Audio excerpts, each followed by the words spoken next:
경자는 사람들의 마음을 읽어보는 호모 이코노미쿠스입니다. 나 실제 괴로움 다 잊으시고. 너 키울 때 기둥뿌리 다 뽑았어. 시집 보낼 때도 기둥뿌리 필요 없어. 기둥뿌리 뽑아가며 어렵게 키운 자녀라 해도 참 어쩔 수 없는 게 이 내리사랑.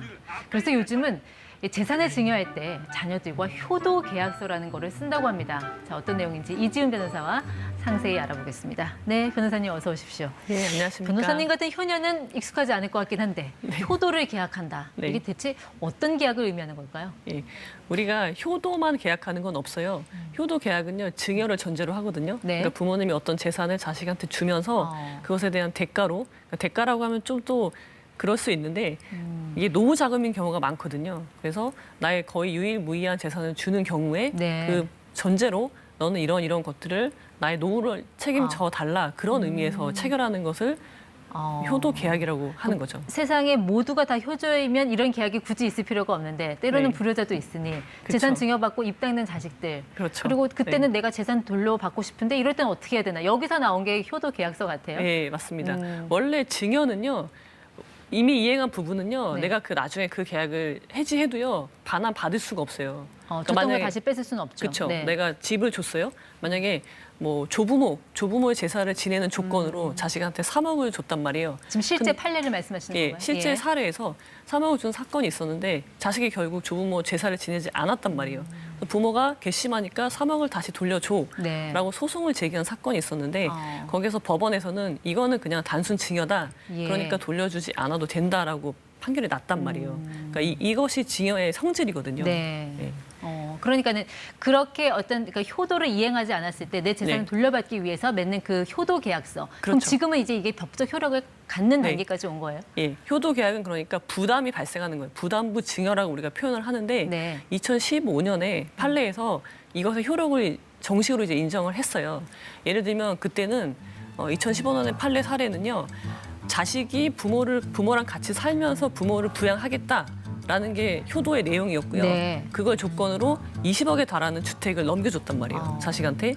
근데 한 10년 정도 세월이 흘렀어요. 네. 그리고 나니까 자식이 이제 부모님을 부양하지 않고 요양원으로 막 보내려고 하는 네. 그런 걸 보고 부모님이 이제 마음이 상하고 그래서 이 증여 계약을 해지하겠다. 예. 그러니까 소유권을 다시 돌려달라. 내 집 다시 돌려달라라는 네. 내용이었는데 이때 법원에서는 이거는 단순 증여가 아니고 부담부 증여다라고 인정을 해서 소유권 반환을 인정한 사례가 있는 거죠. 그러니까 부담부 증여라는 게 부담을 지우면서 증여한다. 그쵸. 그러니까 효도의 효도. 어떤 조건을 달았던 거고 효도 계약서를 썼기 때문에 재산을 돌려받을 수 있었다는 그렇습니다. 얘기잖아요. 네. 예. 그럼 이 효도 계약서 어떻게 쓰는 거예요? 어떤 내용을 담아야 되는 네. 거예요? 그래서 효도 계약서가 매우 중요한데요. 반드시 들어가야 될 내용은 3가지가 있어요.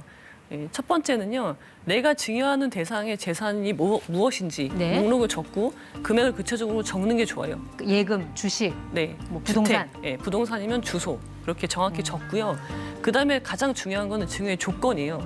적어서 우리가 효도라고 하는데 효도의 내용을 구체적으로 적어야 되고요. 예. 그다음에 3번째, 이 조건을 이행하지 않았을 때 증여 계약은 해제되고 재산을 반환한다라는 조항까지 네. 적고 더 중요한 건 이걸 서면으로 작성하셔야 됩니다. 근데 효도라는 게 참 네. 추상적인 개념이라서 그렇죠. 내가 자녀에게 바라는 그 효도를 어느 네. 정도로 구체적으로 좀 기술을 해야 되는 건지 감이 안 오는데요. 네, 효도 계약서에서 효도의 내용은 매우 중요한데요. 예를 들면은 이렇게 표현해 볼 수 있을 것 같아요. 월 4회 이상 방문한다. 아, 횟수까지 저렇게 구체적으로. 그렇죠. 그다음에 월 생활비를 200만 원 지급한다. 액수를 적어야 돼요. 왜냐하면 그냥 생활비를 지급한다 했을 경우에 예. 50만 원도 생활비가 될 수 있어요.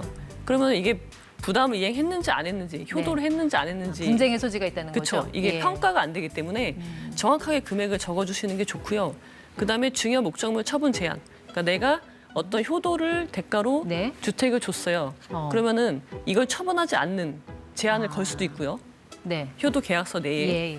그리고 1년에 한 번씩 뭐 해외여행을 간다. 가족 간에. 그러면 조항을 넣을 수도 있고 네. 뭐 치료비는 자식이 전액 지급한다. 아. 그런 식으로 매우 구체적으로 적을 필요가 있습니다. 증여 목적물의 처분 제한이라고 하셨는데 증여받은 아파트를 이미 매매를 해버리면 나중에 어떻게 네. 돌려받죠? 이미 매매를 해버릴 수 있어요. 예. 자식 소유니까 증여 받았기 때문에. 근데 그것을 만약에 효도를 이행하지 않아. 그래서 네. 부모가 나중에 내 부동산 내놔.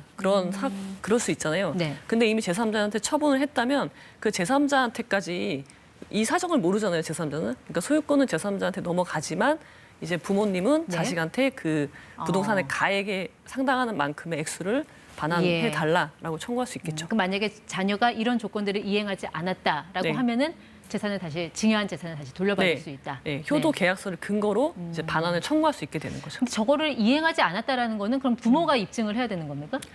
원래는 모든 소송은요, 주장하는 사람이 입증을 해야 되는 거예요. 그래서 먼저 이게 부담부 증여라는 거, 이게 효도 계약이라는 걸 입증해야 돼요. 네. 그렇기 때문에 서면으로 작성할 필요가 있고요. 아. 그다음에 이런 의무들을 이행하지 않았다.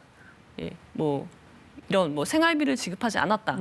그런 부분들을 부모가 주장을 해야 되는 부분이 되는 거죠. 나를 돌보지 않았다. 다른 사람이 돌봤다면 다른 사람이 돌본 사실을 입증을 해야 되는 그렇죠. 거고요. 예.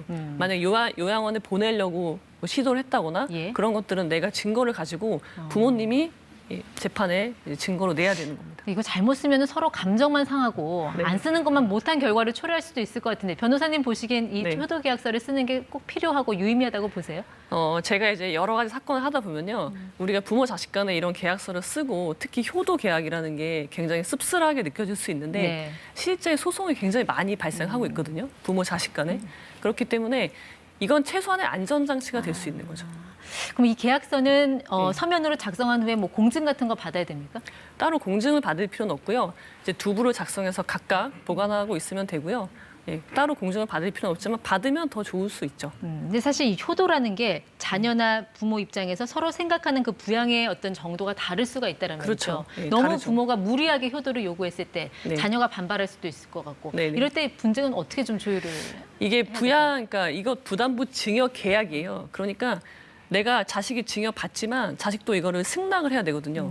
근데 부담부 증여의 내용이 너무 과도해. 그러면은 내가 그 증여를 받지 않겠다라고 의사표시를 할 수도 있고요.